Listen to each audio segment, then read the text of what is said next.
Hi foodies, இன்னைக்கு chicken popcorn எப்படி செய்கிறதுன்னு பார்க்கலாம். 1/2 kg போன்லெஸ் சிக்கன் வாங்கிக்கோங்க. இந்த மாதிரி சின்ன சின்ன பீஸாக வாங்கிக்கோங்க. இது நான் வந்து சிக்கன் பிரெஸ்ட் வாங்கி இதை நான் சின்ன சின்னதாக கட் பண்ணது. இது எப்படி கட் பண்ணுறது நான் செப்பரேட்டாக ஒரு வீடியோ ஒன்று போடுறேன். நீங்கள் 1/2 kg போன்லெஸ்ஸாக வாங்கிக்கோங்க. இப்போ இந்த சிக்கனை வந்து நம்ம ஃபஸ்ட்டு மேரினேட் பண்ணோம். அதுக்கு வந்து ஃபஸ்ட்டு ஒரு எக்கு போதும். 1/2 kgக்கு ஒரு எக்கை உடச்சி ஊற்றிக்கோங்க. அதுக்கு தேவையான அளவுக்கு நம்ம சால்ட்டு போட்டுக்கலாம். ஒரு ஸ்பூன் அளவுக்கு சால்ட்டு போட்டால் போதும். இது கூட நான் என்னென்ன இன்க்ரீடியன்ஸ் யூஸ் பண்ணுறேன்னா, ஃபஸ்ட்டு நான் வெனிகர் ஊற்ற போகிறேன். இது நார்மல் வெனிகர் தான், எந்த சூப்பர் மார்க்கெட்லாம் கிடைக்கும். ஸோ நார்மல் வெனிகர் வாங்கிக்கோங்க. அது ஒரு மூடி ஊற்றிக்கோங்க. அடுத்து பார்த்திங்கன்னா நான் ஆனியன் பவுடரும் கார்லிக் பவுடரும் ஆட் பண்ணுறேன். ஆனியன் பவுடரும் சூப்பர் மார்க்கெட்டில் கிடைக்கலன்னா அதை யூஸ் பண்ணுன்ற அவசியம் இல்லை. நான் எனக்கு ஆனியன் ஃப்ளேவர் பிடிக்குன்றதுனால நான் ஆனியன் பவுடர் யூஸ் பண்ணுறேன். நீங்கள் வேணால் ஆனியன் சின்ன வெங்காயம் இல்லை பெரிய வெங்காயத்தை நல்லா மிக்சியில் நைஸாக அரைச்சி அதை கூட நீங்கள் ஆட் பண்ணலாம். இது பவுடராக போட்டால் உங்களுக்கு அந்த இருக்கிறதே தெரியாது, நல்லா கலங்கிடும். அதுக்காக நான் பவுடரை யூஸ் பண்ணுறேன்.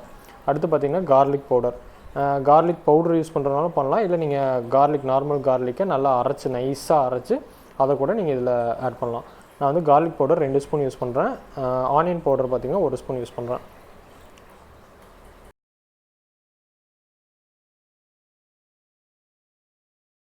அடுத்து பார்த்திங்கன்னா நமக்கு காரத்துக்கு ரெட் சில்லி பவுடர் யூஸ் பண்ணுறேன். அது ஒரு சின்ன ஸ்பூனில் 1 ஸ்பூன் அளவுக்கு யூஸ் பண்ணுறேன். நீங்கள் காரம் ஜாஸ்தி வேணால் எனக்கு கொஞ்சம் சேர்த்து கூட போடலாம்.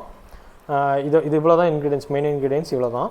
இதை நம்ம நல்லா மிக்ஸ் பண்ணிக்கணும். அந்த கட்டி இல்லாத அளவுக்கு நல்லா மிக்ஸ் பண்ணிக்கணும். கட்டி இருந்தால் அதை உடச்சி விட்டு இந்த மாதிரி நல்லா உடச்சி விட்டு நைஸாக நல்லா பேஸ்ட் மாதிரி வர்ற அளவுக்கு கரைச்சி வச்சுக்கணும். இதை கரைச்சிட்டு இதில் டேரெக்டாக நம்ம கழுவி வச்ச சிக்கன், அந்த 1/2 kg சிக்கனை வந்து இதில் போட்டு இதை மிக்ஸ் பண்ணி வச்சிடலாம். இது ஒரு 1/2 hour ஊறினா போதும். சிலர்லாம் 1 hour 2 hours ஊற வைப்பாங்க. பட் இது 1/2 hour ஊறினாலே போதும், மோர் தென் இனஃப். இந்த மாதிரி நீங்கள் கலக்கி ஒரு 1/2 மணி நேரம் ஊற வச்சுடுங்க.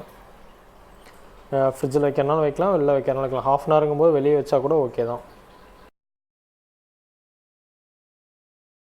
அடுத்து பார்த்திங்கன்னா இதுக்கு ஒரு கோட் கொடுக்கணும். அந்த கோட்டிங் கொடுத்தா தான் இது கொஞ்சம் முறுமுறுன்னு வரும். அதுக்காக நம்ம மைதா 2 ஸ்பூன் எடுத்துக்கலாம். பெரிய ஸ்பூனில் 2 ஸ்பூன் மைதா.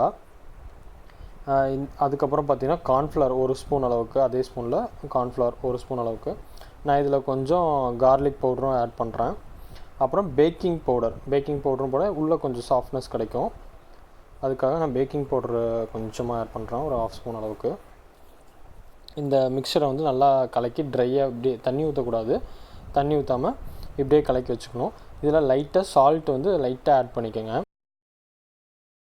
அடுத்து பார்த்திங்கன்னா இந்த மேரினேட் பண்ண சிக்கன் இருக்கு இல்லையா, அதை வந்து இந்த நம்ம ரெடி பண்ணி வச்ச இந்த பவுடரில் இந்த மாதிரி ஒரு கோட் அப்படியே ட்ரையாக ஒரு பரட்டை எடுத்து தனியாக ஒரு பவுலில் வச்சுக்கலாம். இதை வந்து 2 தடவை கோட்டிங் கொடுக்கணும்.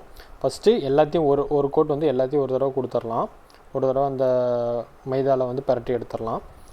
அதுக்கப்புறம் பார்த்திங்கன்னா கொஞ்சம் கொஞ்சமாக வந்து ஒரு 5 பீஸாக மறுபடியும் செகண்ட் கோட் கொடுத்தா உடனே எண்ணெயில் போட்டுரும். இது ரொம்ப நேரம் ஊறக்கூடாது. அதனால் அந்த மைதாவில் பரட்டின உடனேயுமே எண்ணெயில் போட்டுடணும். ஃபஸ்ட்டு கோட் மட்டும் எல்லாத்தையுமே போட்டு எடுத்து வச்சுக்கலாம். ஸோ இப்போ ஒரு கோட் ஃபுல்லாக கொடுத்தாச்சு. இது ஃபஸ்ட் கோட் கொடுத்தாச்சு. இப்போ பார்த்திங்கன்னா நான் ஆல்ரெடி இந்த மிச்சம் இருக்கிற கொஞ்சம் மசாலா நான் திரும்ப ஒரு தடவை கலக்கிறேன். இது கலக்கும்போது பார்த்திங்கன்னா மிச்சம் இருக்க அந்த எக்கு அடித்து வச்சோம் இல்லையா, அதெல்லாம் வந்து திரும்ப ஒட்டிக்கும். ஸோ இப்போ வந்து நம்ம ஒரு 5 பீஸாக 6 பீஸாக நம்ம வானலுக்கு ஏற்ற மாதிரி போட்டு ஒரு கோட்டிங் கொடுத்தோம். உடனே ஒரு 2 நிமிஷத்துக்குள்ளேயே நம்ம அதை எண்ணெயில் போட்டுறணும். ஒரு 2 நிமிஷத்துக்கு மேலே போயிடுச்சு அப்படின்னா அந்த மாவெல்லாம் ஈரத்தை இழுத்துக்கும். அப்போ பார்த்திங்கன்னா உங்களுக்கு அந்த கிறிஸ்பினஸ் இருக்காது, ஒரு மாதிரி போண்டா மாதிரி ஆகிடும். உங்களுக்கு அந்த பொறுன்னு வரணும் அப்படின்னா ஒரு 5 பீஸ் பரட்டின உடனேயுமே எண்ணெயில் போட்டுறணும். இப்போ நான் வானல் வச்சு எண்ணெயும் காஞ்சிருச்சு. ஸோ இப்போ நான் ஒரு 6 பீஸ் வந்து ஃபஸ்ட் இனிஷியலாக நான் ரெடி பண்ணுறேன். எண்ணெய் நல்லா காஞ்சிருச்சு. ஸோ அந்த 6 பீஸையும் டக்குன்னு போட்டுடணும். அது மாவில் ஈரப்பதம் பிடிக்கிறதுக்கு முன்னாடியே டக்குன்னு நம்ம எண்ணெயில் போட்டுடணும். இப்போ இது கொஞ்சம் ஒரு 2-3 minutes வெந்தால் போதும். சிக்கன் வெந்துடும், போன்லெஸ். அதுவும் பீஸ் சின்னதாக இருக்கனால 3 நிமிஷம் வேக்காடு கொடுத்தாலே போதும். நடுவில் வந்து ஒரு 2 தடவை அதை திருப்பி விட்டுட்டு ஒரு கோல்டன் எல்லோ கலர் வர அளவுக்கு நம்ம வேக்காடு கொடுக்கணும். இது ஃப்ளேம் பார்த்திங்கன்னா ஸ்லோவில் தான் வைக்கணும். ஸ்லோவாக தான் குக் பண்ணணும். ஸ்லோலே 3 minutes வெந்தால் போதும். இது பாருங்கள், ஒரு மாதிரி எல்லோ கலரில் இருக்குது, கோல்டன் எல்லோ கலரில். இப்போது பார்த்திங்கன்னா ஒரு ஆல்மோஸ்ட்டு குக் ஆகிடுச்சு. இதை வந்து நம்ம செகண்ட் டைம் குக் பண்ணோம்.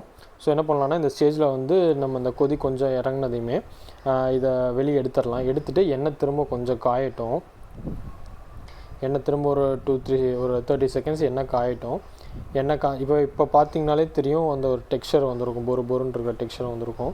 திரும்ப நம்ம அதை எண்ணெய் சூடு பண்ணி மறுபடியும் அந்த எண்ணெயில் போடும்போது இன்னும் நல்ல மொறுமொறுப்பு கிடைக்கும். இதை வந்து லோ ஃப்ளேமில் தான் பண்ணணும். நீங்கள் ஹை ஃப்ளேமில் வச்சிங்கன்னா கறிடும். இந்த கோல்டன் கலர் வராது, ப்ரௌன் கலராக மாறிடும். இது ப்ரௌன் கலராக வரக்கூடாது.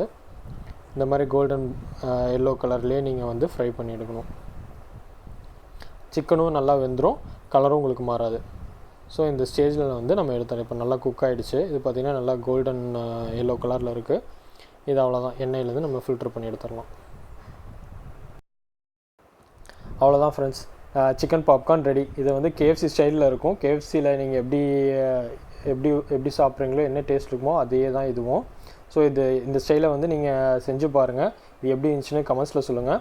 உங்களுக்கு சாட் மசாலா பிடிக்கும் அப்படின்னா ஃபைனலாக சாட் மசாலா லைட்டாக தூவி விடுங்க. இல்லைன்னா வெறும் சாஸ் மட்டும் தொட்டு சாப்பிட்லாம். லைக் பண்ணுங்கள், ஷேர் பண்ணுங்கள், சப்ஸ்கிரைப் பண்ணுங்கள். நல்லா சாப்பிடுங்க, நல்லதே சாப்பிடுங்க, அதே வீட்டில் சமைச்சு சாப்பிடுங்க.